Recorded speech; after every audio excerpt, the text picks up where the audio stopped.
You asked the questions, and I've got the answers. Welcome to our first ever quarterly Q&A.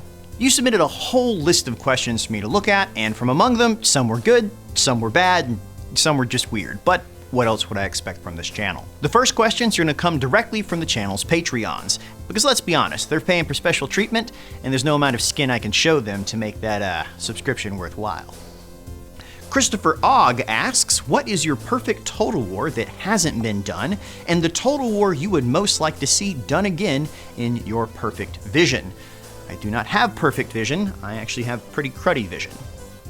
My favorite Total War game is the Medieval series. I started playing Total War with the first Medieval 1, and really hit my stride with it with Rome 2, and then obviously Medieval 2. I'm really looking forward to Medieval 3. I think there's been a lot of advancements and a lot of really cool stuff they can do with the new engines, and I look forward to seeing what they can really manage with that. I think a lot of people really expect the game to be Medieval 3 next, and if it's not, there's going to be a lot of disappointed people as well. On a scale of Grombendal to Grimgor, how bold are you? Eroloth. Oof Almighty asks, do you think the Total War as a franchise does justice to the lore and the stories the games represent? Should there be a greater focus on accurately representing their lore power? By the way, Oof Almighty also happens to be one of the winners of our short film contest, and if you have not seen his award-winning short film, because it is technically an award now, you can see it right there. Lore power is inconsistent even within Games Workshop's own writing, so saying that Total War needs to be more lore accurate is always one of those, has always felt a bit disingenuous to me. The original short stories and novels often portray different power levels of the different characters, and obviously when they get on the tabletop, their power is different than it would be in the books. So saying that there's one true power level that the characters need to have just isn't true, as this is a game series that's been tweaked, altered, changed, retconned for, 2 decades now. So there's not like there's one monolithic answer to what is right and wrong. Generally speaking, I don't find single monolithic overpowered units very interesting. You just wind up with battles where you have 20 units fighting one. And it's not like a raid in a game or anything where you can individually control them. It just turns into a 10-minute long battle of throwing things at them until they die, which can be fun on the player's end, but can get really annoying to fight against. The Ashen 2 asks, is there any other, even completely unrelated to Games Workshop game that you have videos planned for? I've actually written several videos that I haven't put up on the channel yet. One was a whole series for Crusader Kings 3, where I examined the historical basis for the starting positions of the various lords. One's called like Wrath of the Norsemen or like the Kings of Castile, things like that. And so I go through sort of the history of why you would want to start as each of the various factions right there, which is, a little fun and interesting. Beyond that, I've actually also written out part of a mini-series of like animated humorous shorts, things like that.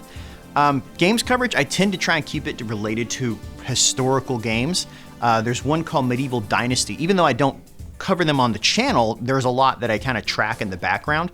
Medieval Dynasty is one that I'm looking forward to covering once they do their Bandit update. Manor Lords, Knights of Honor 2, Sovereign, also a very cool looking one that I look forward to playing here. Ironically, Games Workshop games and Warhammer in particular were never what the channel was meant to be about. It's Total War related, but most people know the channel now for its Noobs Guides, so it's always sort of a back and forth there, whether or not I want to go further down the history route or further into the Games Workshop fantasy route.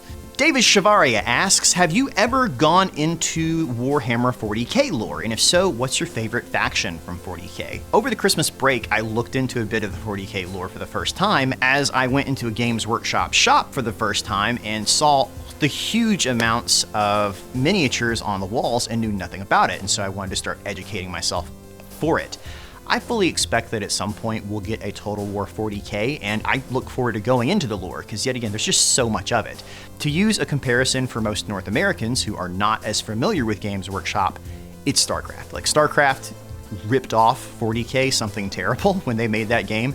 The ones I find most interesting from a visual standpoint are the Space Elves look really cool, and I think the Tau look really cool. But that's entirely just like, they're interesting looking. The lore itself gets very, very dense and has dozens of novels about it, so it's really hard to make a bit of a layman's assessment for someone who's just started delving into it. Cup of Joe asks, pineapple on pizza, yes or no? It's called a Hawaiian pizza, and they're delicious. Spy Fox asks, have you had to do any vocal training? No, I am a terrible singer. It is very well known. I would try and sing you a few bars, but I've never had the range, really. The closest thing is that in high school, I discovered I really enjoyed being on stage. And so I took several theater classes. Going into college, I almost minored in theater. So I guess that's related. I actually don't like the sound of my voice. I find myself rather high-pitched and lispy, so I make sure to use a microphone that accentuates the bass on my voice just to make it sound like it has more range. If you could have any mount in Warhammer, which one would it be? Morathi. She looks like she'd be a very good time, though I don't think they make saddles in her size, and there isn't a condom in the world thick enough to make that ride safe. What odd and near unknown factions would you like to see in Total War Warhammer 3? Halflings. I made this poster previously. I think halflings are hilarious. They're hobbits, but not hobbits for copyright-based infringement reasons.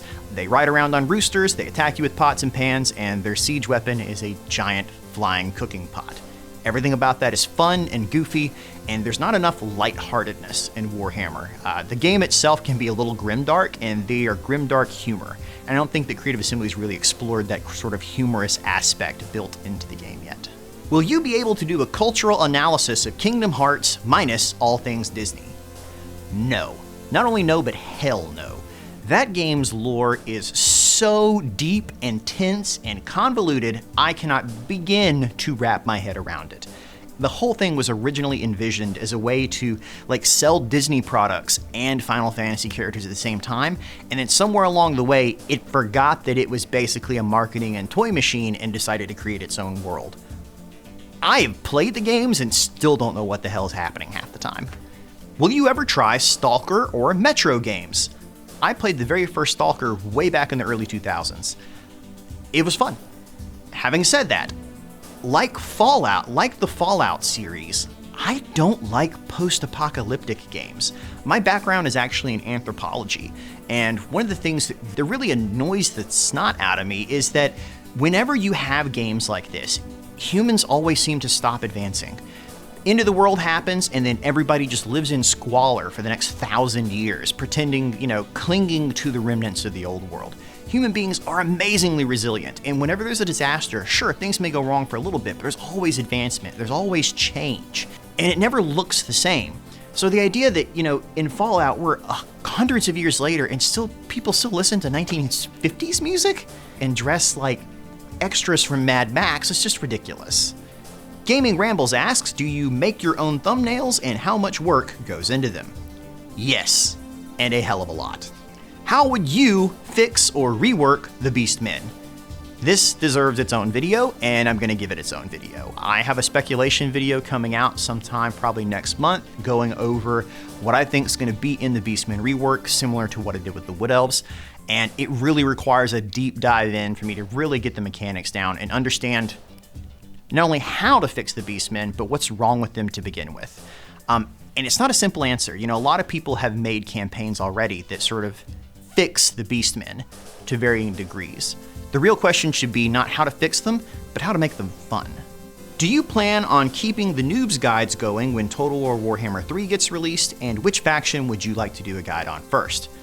Yes, I fully intend to keep doing them. These are currently the bread and butter of the channel. My top 20 most watched videos every month are Noobs Guides, top to bottom, so if I want to keep eating, I'm going to keep making them.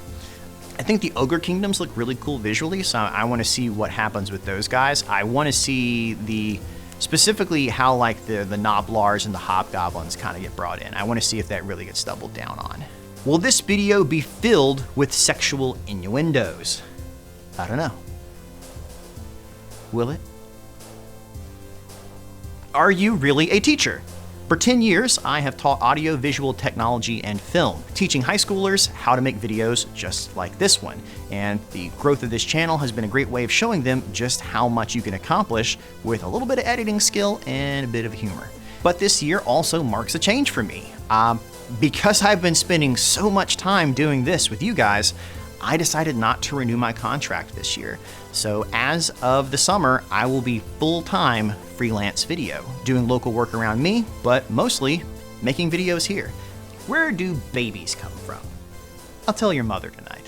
What do you honestly think of Total War Troy? I don't.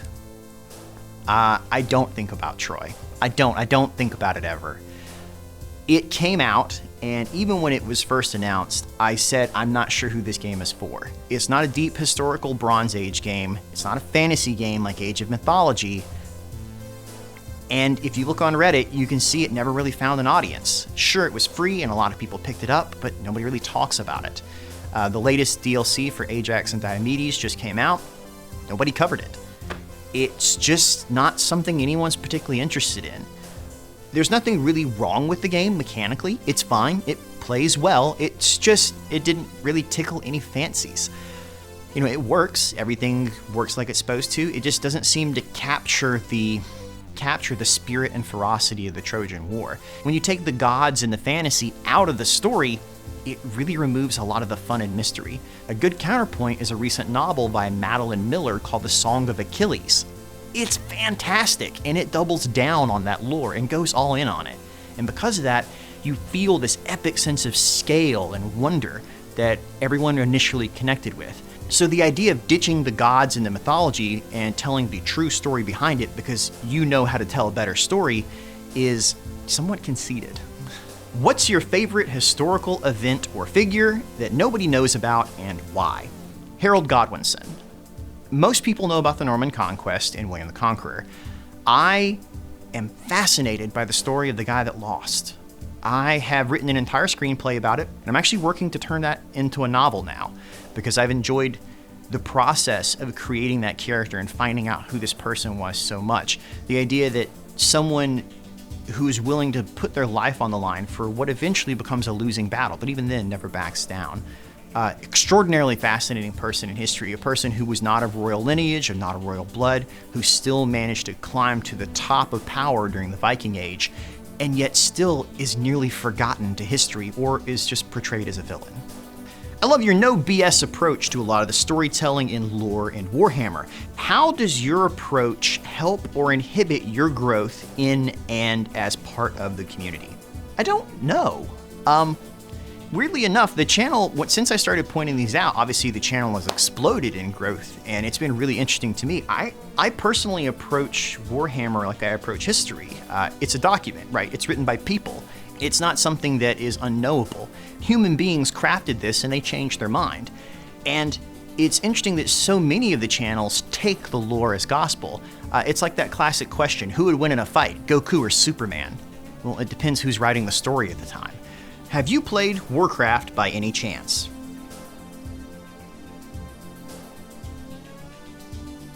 Yes. So if you want to see how this channel got started, click on either one of those, because that's actually how I got monetization way back in 2008, and just never took advantage of it until about 2 years ago. Cereal first or milk first? Cereal first. Who does that? Who puts milk before the cereal? Who does it the other way? That is not a thing. You know that's not okay. Is a college degree in history translatable into playing video games for a career? Wouldn't know, don't have a history degree, but based on the few that I know that do, no, it's about useless.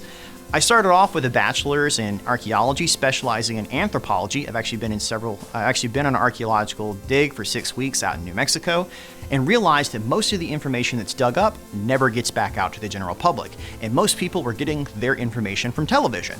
So I applied for a master's in archaeology for screen media through the University of Bristol, a program founded by the creators of Time Team.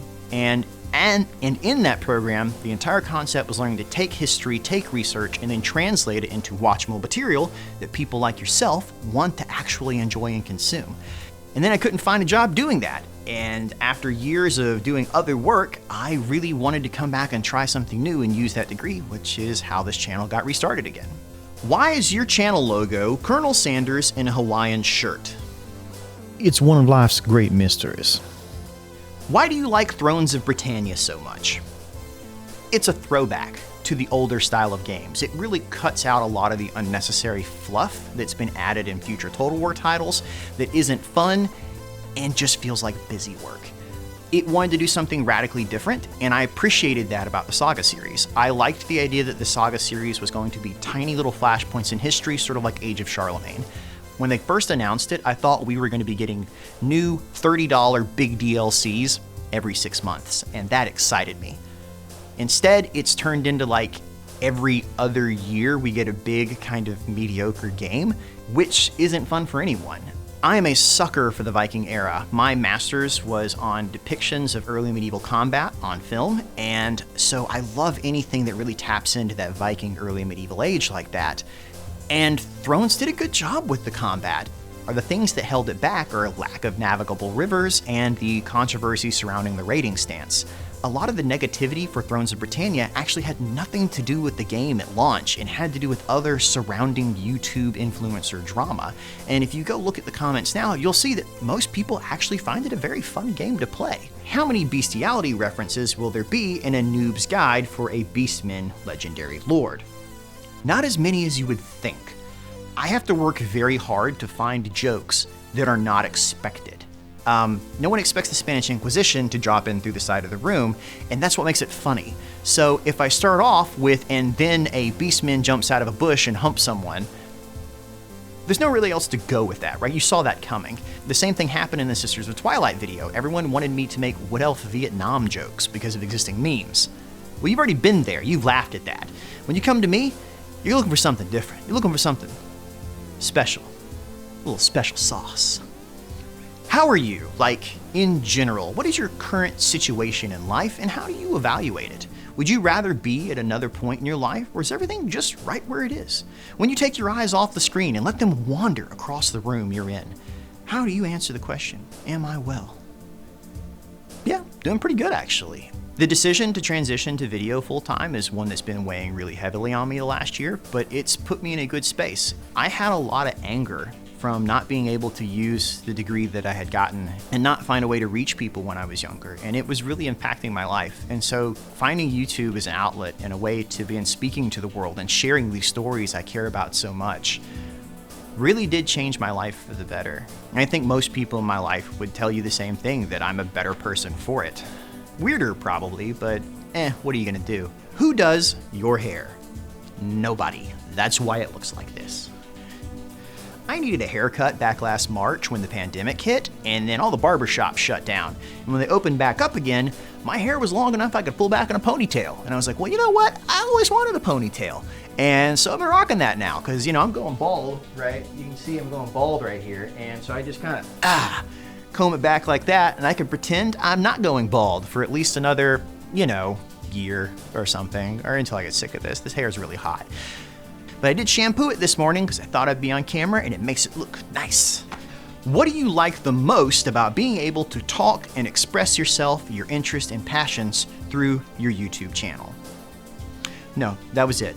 That's the thing I like most right there, actually. And honestly, the feedback and back and forth with you guys is extremely rewarding, which is why I wanted to do this video. So thanks for tuning in to our first ever questions and answer session. If your question didn't get answered, it probably wasn't very good, but that's okay. We'll work on that. But for now, thanks for tuning in, thanks for watching, and thanks for making all this possible for me. I hope to keep entertaining you, and I hope to keep making you laugh in 2021, because Lord knows we need it right now. Have a great day out there. Thanks for watching.